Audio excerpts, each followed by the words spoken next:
अंधेरी रात, भयंकर तूफान और सुनसान रास्ता।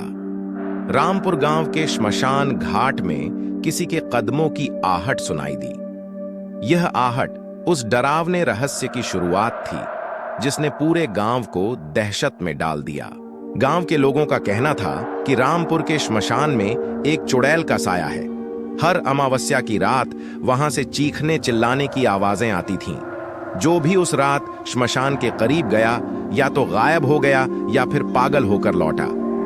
एक दिन गांव के युवा राजेश ने हिम्मत दिखाई।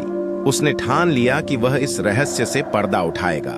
राजेश को आत्माओं और भूत प्रेतों पर यकीन नहीं था, लेकिन वह यह जानता था कि डर से गांव वाले श्मशान के आसपास नहीं जाते और इसी वजह से वहां कुछ गड़बड़ी हो सकती है।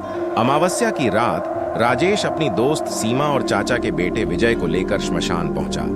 उसके हाथ में एक टॉर्च और एक प्राचीन ताबीज था जो उसकी दादी ने उसे दिया था।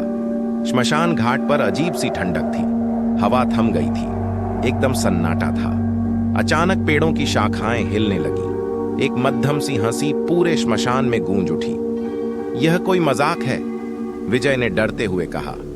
नहीं, यह कुछ और है, हमें सावधान रहना होगा, राजेश ने फुसफुसाया। जैसे ही उन्होंने श्मशान के बीचों बीच कदम रखा, एक जलता हुआ दिया दिखाई दिया। उस दिए के पास एक पुरानी टूटी फूटी चिता थी।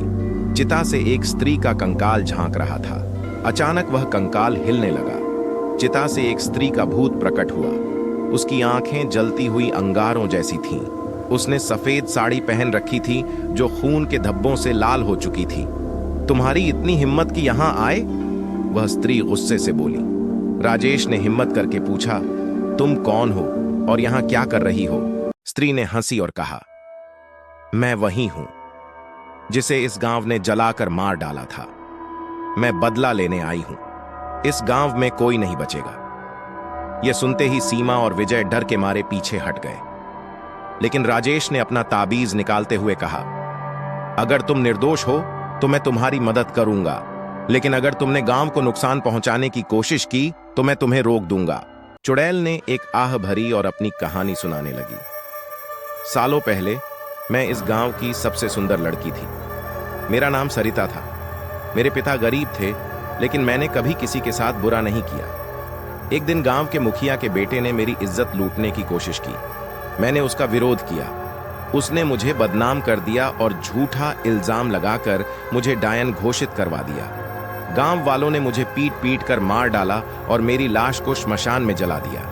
मेरी आत्मा को शांति नहीं मिली। राजेश ने उसकी कहानी सुनी और कहा, अगर तुम्हारे साथ अन्याय हुआ है तो हमें तुम्हारी आत्मा की शांति के लिए कुछ करना चाहिए, लेकिन बदले की आग में निर्दोष लोगों को मत जलाओ। अचानक सरिता की आवाज तेज हो गई। उसने कहा, इस गांव ने मुझे मारा है। यहां का हर व्यक्ति दोषी है। हर कोई दोषी नहीं हो सकता। राजेश ने कहा, मैं तुम्हारे लिए न्याय लेकर आऊंगा। सरिता ने उसे चेतावनी दी, तुम्हें केवल 7 दिनों का समय है। अगर मुझे न्याय नहीं मिला तो यह गांव खत्म हो जाएगा। राजेश ने सीमा और विजय के साथ गांव के बुजुर्गों से सरिता के बारे में पूछताछ की। धीरे धीरे सच सामने आने लगा। मुखिया का बेटा अब भी गांव में था और गांव के सबसे बड़े जमींदार के रूप में रहता था। राजेश ने गांव वालों को इकट्ठा किया और सच्चाई उजागर की। सरिता की निर्दोषता साबित हुई। मुखिया के बेटे को पुलिस के हवाले कर दिया गया।